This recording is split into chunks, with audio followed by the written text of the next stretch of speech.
Hindi ka sinasaktan pero puro ka pasa. Ang dami mong paso! Kaya po kami! Okay kami ni tatay! Okay kami ni nanay! Kasaktan na naman niya si Pepe. Saktan? Hindi siya sinasaktan. Huwag mo nang pagtakpan yung asawa mo. Alam ko sinasaktan niya si Pepe. Mateo, kailangan iligtas natin si Pepe kahit sa anong klaseng paraan na kaya natin. Di ba, Dok, sabi sa record ng bata, the patient is dead? Nakakarinig na si Yamian? Paano nangyari yun? Mateo, tara na. Kailan ko ulit makikita pamilya ko? Kailan ko ulit sila makakasama? Sila ang buhay ko. Alam mo kung gano'ng kabigat yung nararamdaman ko. Ang pinakamasakit sa'yo ngayon. Alam mo na nasa isip ko, alam mo. Naramdaman ko sa puso ko, alam mo. Ano ka ba talaga at sino ka ba talaga at bakit lagi ka nandyan? Pasulput-sulput ka.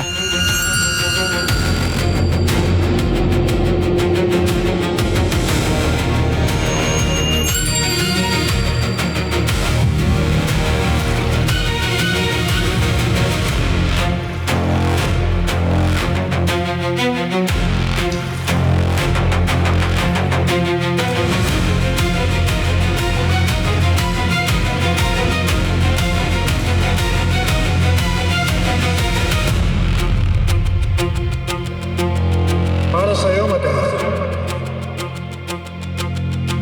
Sino ako?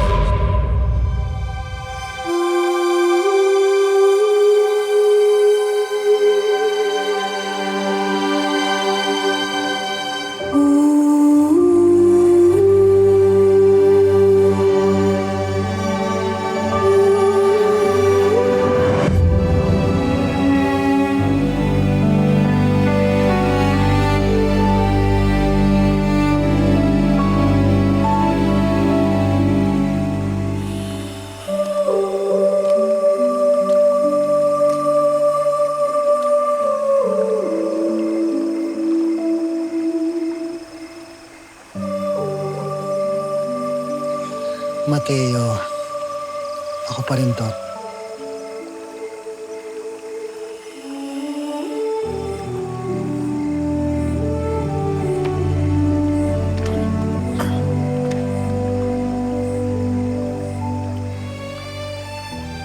Pero bakit lagi ka nandyan? Ganyan talaga pag mag-best friend, Cho. Walang iwanan. Kailangan ka ba sa akin, Eman? Yung pagtulong mo sa akin sa ilog, yung kay Rafael, tulungan niyo akong makita yung anak ko sa ospital at hinihingi mong kapalit. Grabe ka naman sa akin, Cho. Hindi ba pwedeng malakas ka lang sa akin? Sige, tama ka. Sa hinala mo tungkol kay Pepe, ikaw lang makakatulong sa kanya ngayon. Siya ang bago mong misyon. Pero bakit ako? Bakit hindi? Sandali isang tanong na lang at sana masagot mo ako ng diretso. Totoo ka ba?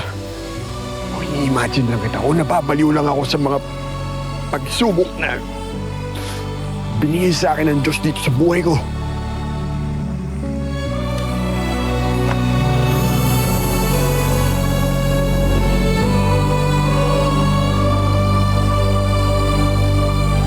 Nararamdaman mo ba yung yakap kong ito?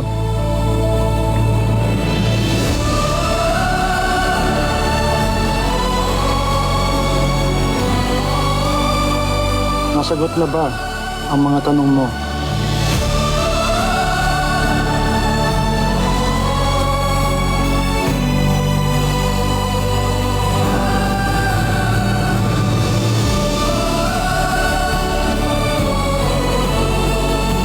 Thank you, best friend.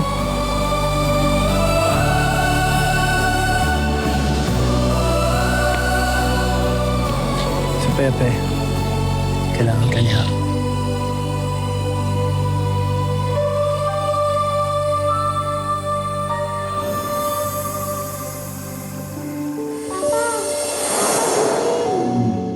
Papa! Papa, gising! Papa, gising! Papa! Yam-yam. Halika, Papa. Samahan niyo ako. Yam-yam! Uy, sandali, hintay mo ako!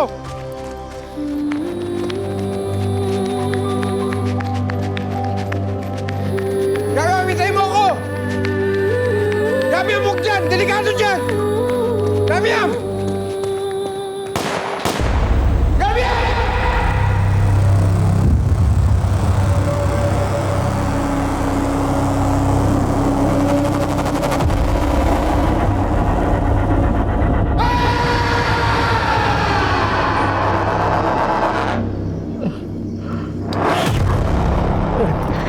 Posibleng may naibang shrapnel sa ulo niya eh. Oo, kailangan na itong dalhin sa tamang doktor. Baka kung ano mangyari sa kanya eh. Ikaw naman, huwag ka naman magsalita ng ganyan. Alam mo kung kukunin ng Panginoon, dati pa. Pero bakit hanggang ngayon, hindi siya pinapabayaan? Teo, lumabang ka. Gagawa ko ng paraan para madala ka sa ospital. Paano nga, sister? Alam mo eh, Pepe, gagawin natin. Eh, Teo? Teo. Teo? Teo. Pepe. Ano nangyayari kay Pepe? Paano mo nalaman na may nangyari kay Pepe? May nangyari nga. Paninipan ko. Ako, baka mensahe yan ng Diyos sa'yo para kay Pepe. Talagang nangyayari yan minsan. Eh kasi si Pepe nung nandito, kinalagkat ng tatay niya. Pepe!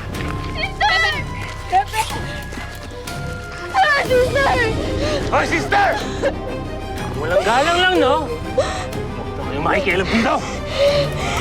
Sister! Hoy! Hoy!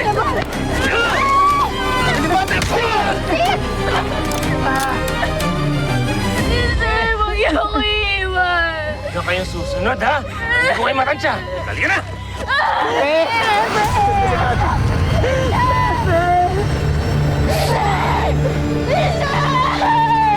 Tapos yung bata, humihingi ng tulong, ayaw sumama.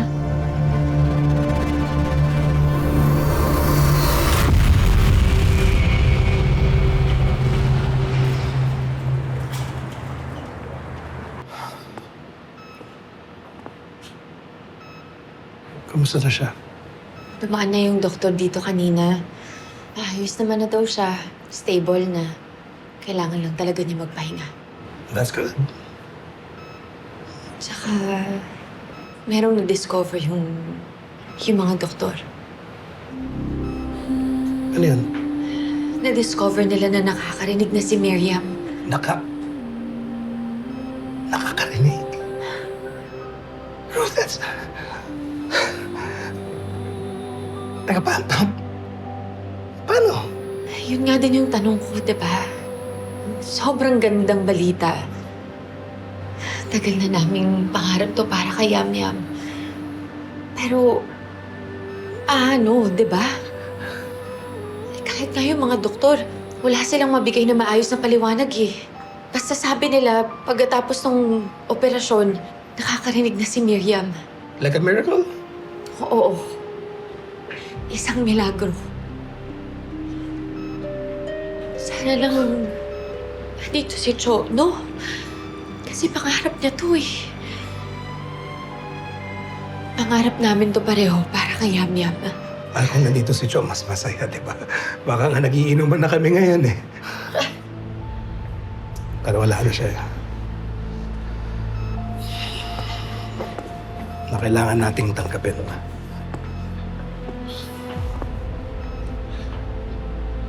Kasi kung parati yung iisipin, nandyan lang siya. Hindi kayo makakausap ni Miriam. Ang sa akin lang kasi yung milagrong nangyayari. Hindi kaya sa akin na to. Para sa yung dalawa ni Miriam. To start a new life.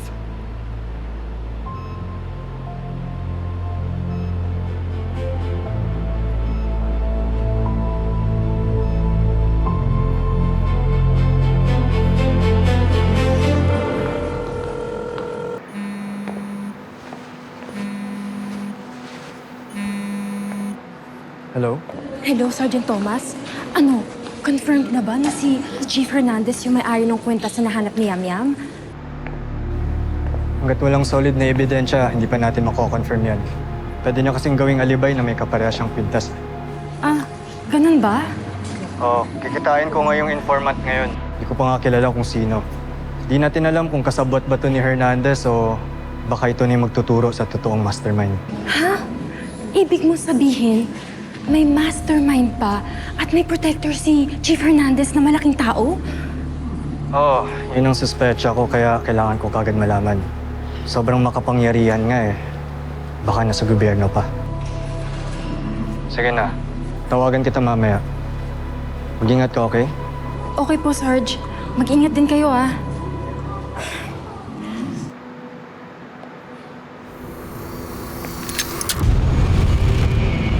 Taas mo kamay mo. Tol, kalma. Di mo kalaban. Anong pangalan mo? Ano? Bakit ko sasabihin sa'yo?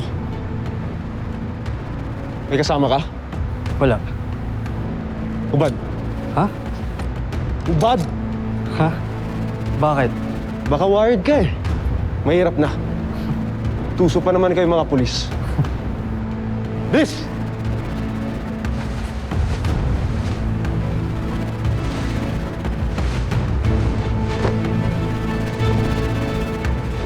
Parang kilalang mo mga pulis dito ah. Sino ba yung mong kausap na pulis maliban sa akin? Eh kung manahimik ka na lang kaya. Talikod!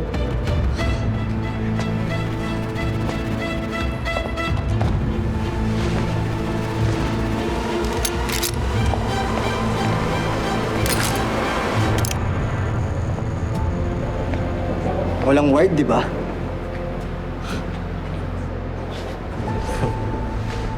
Ano? Kasama ka ba dun sa nakawan sa jewelry store? Di ka pa nga nakontento eh, no? Di kasama mo, nilaglag mo. Tama ka na! Tara na sa kotse mo! Bilis!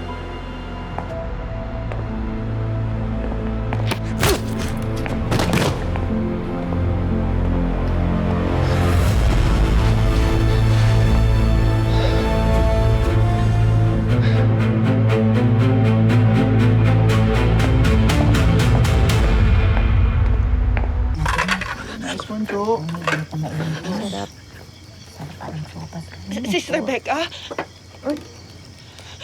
Oh, Betty. Ginagawa mo dito? Hoy, ano ka ba? Kanya ka magtanong. Na ano ka ba?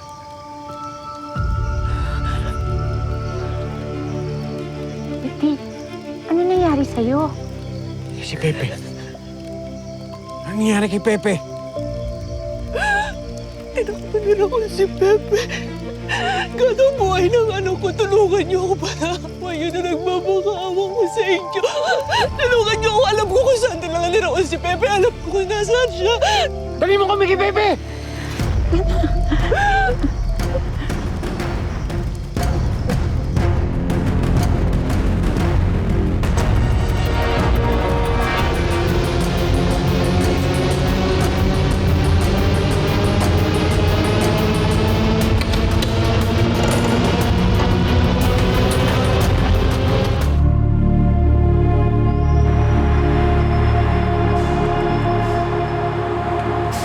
Tagal mo nang alam yung operasyon ni Raul? Oo. Hanggang araw, mga bata. Tatay Raul! Sabi mo. Tatay Raul! Hoy! Hindi mo ka tatay! Sorry, Tay! Sige na! Tay! Tay! Mga bata ang biktima ng sindikatong pinapatakbo nila Raul. Sa kaloob-looban ng Red Dragon, doon nangyayari ang underground operation kung saan kinukuhanan ng mga bata ng kidney. Gandang gabi po. Mr. Tan, Mrs. Tan. Kami pick up kidney kay Raul. Dito po tayo sa loob. Pasok po kayo. Hinayaan mo lang na gawin ni Raul yun kay Pepe? Hindi ko naman alam eh. Pawa mo kayo sa akin, Tay! Tay! Hindi ko alam na pati anak ko madadamay. Parang ginawa niyang patabaing baboy si Pepe. Nakakatahin niya at pagkakakitaan din pala niya bandang huli. Hinihikin mo yan, ha? Tulong! Tulong! Mainit ka! Di ba pinag-usapan na natin to? Nakikita tayo na malaki para sa nanay mo. Gandaan na natin to, di ba? Bakit ako? Hindi ko po kaya. Ano mo kaya? Baka lalaki ka nga. Alam mo, na sinasaktan ni Raul si Pepe. Anong laban ko?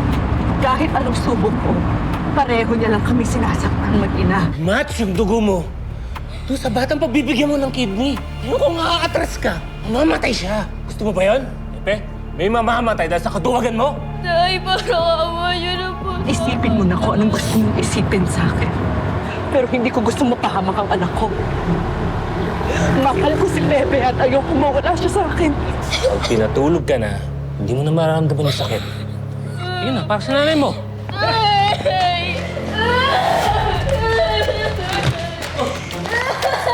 Kalma ka, Pepe! Kalma, Pepe!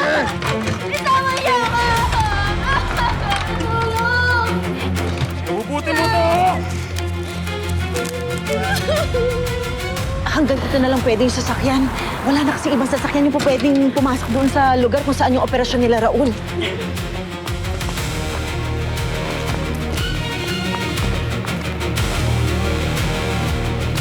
Saan po?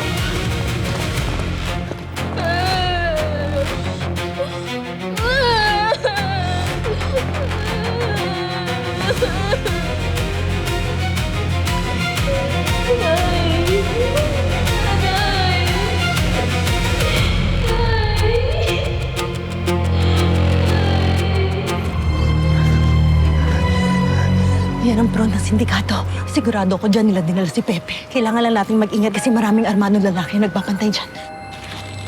Tagal pa ba yan? Nasaan yung transplant cooler?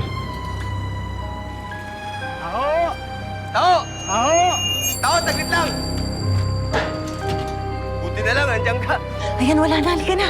Pumasok na tayo sa secret door. Bet, hindi ka pwede sumama. Dito ka lang kay sister. Teka, sasama ako. Delikado, wag na. Wala akong pakialam. Kailangan ko sumama dahil gusto kong masigurado na maliligtas natin ang anak ko. Sige. Basta huwag ka lalayo. Pakidamihan na Arnie pala. Dito. Dito sa loob. Yung sinasabi kong secret door na kailangan natin puntahan. Para saan yan, sister? Ay, ano, ito yung paraan ko. Sige na, pumunta na kayo doon. Baka mamaya yung batay rito bumalik. Sige na, halika mo tayo baala rito.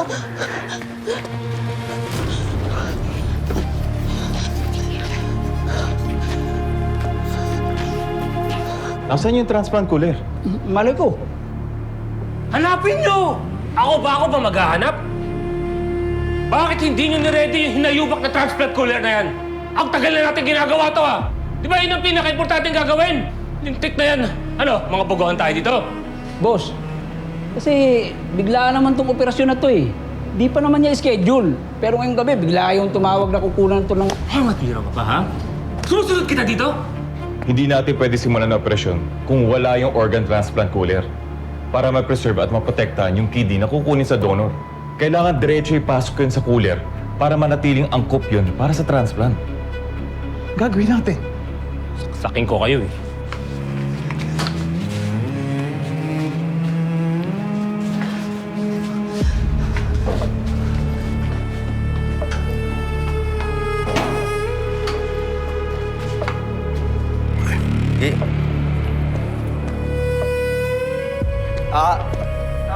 Magandang gabi po, sister. Ah, magandang gabi naman sa'yo. Ang gabi na ho, bakit po kayo nandito? May kailangan po kayo? Ay, oo, kasi meron lang akong gustong sabihin sana sa'yo.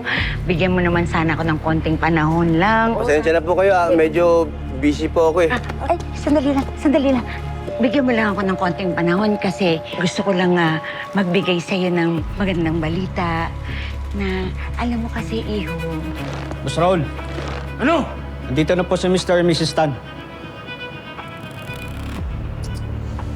Inutil!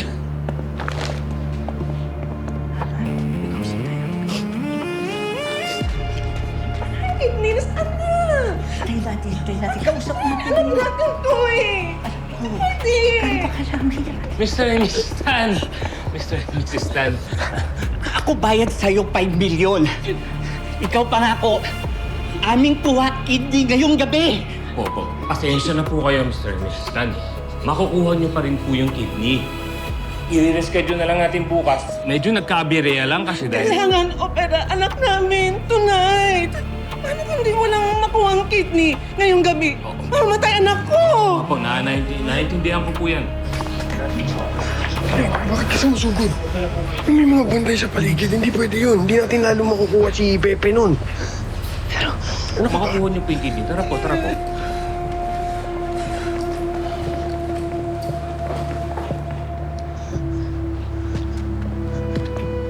Anong gagawin natin dito? Hindi natin magagawa yung operasyon. Ibalik mo yan sa kwarto niya. Okay.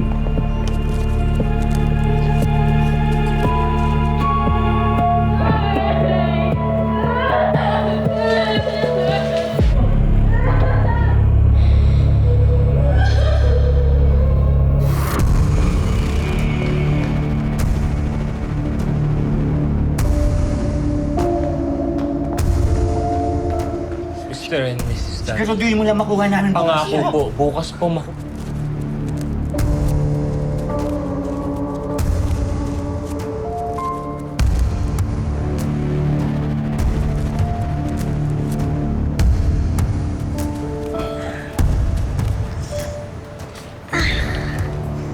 Kuya, pwede po pengi tubig?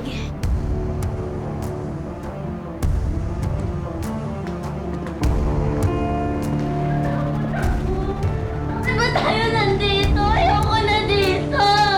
Tahala! Huwag ka na umiyak. Siguro wala naman silang gagawin masama sa atin, di ba? Paano walang gagawing masama? Eh, nakakulong nga tayo! Ayoko na dito! Umalis na tayo!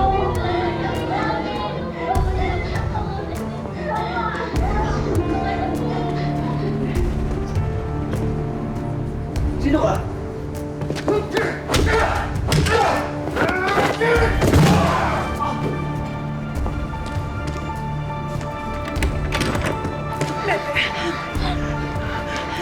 Pepe, anak!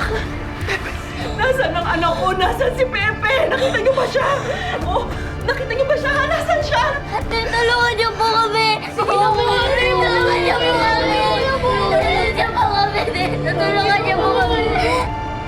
Pwede po pengi tubig?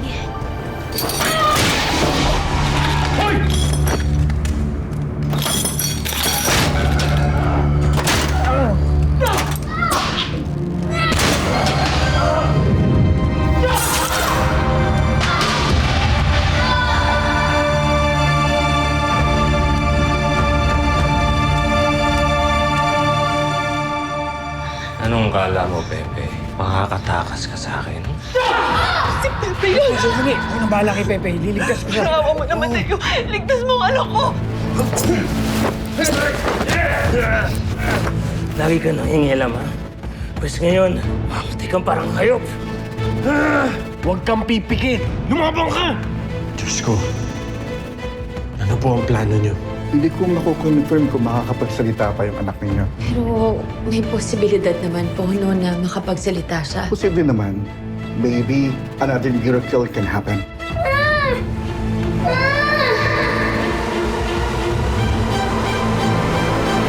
Hello mga kapatid, this is JM De Guzman of My Best Friend Eman. Best friend, huwag ka na muna aalis. May kasunod pa to. Click mo na to and subscribe to TV5 YouTube channel.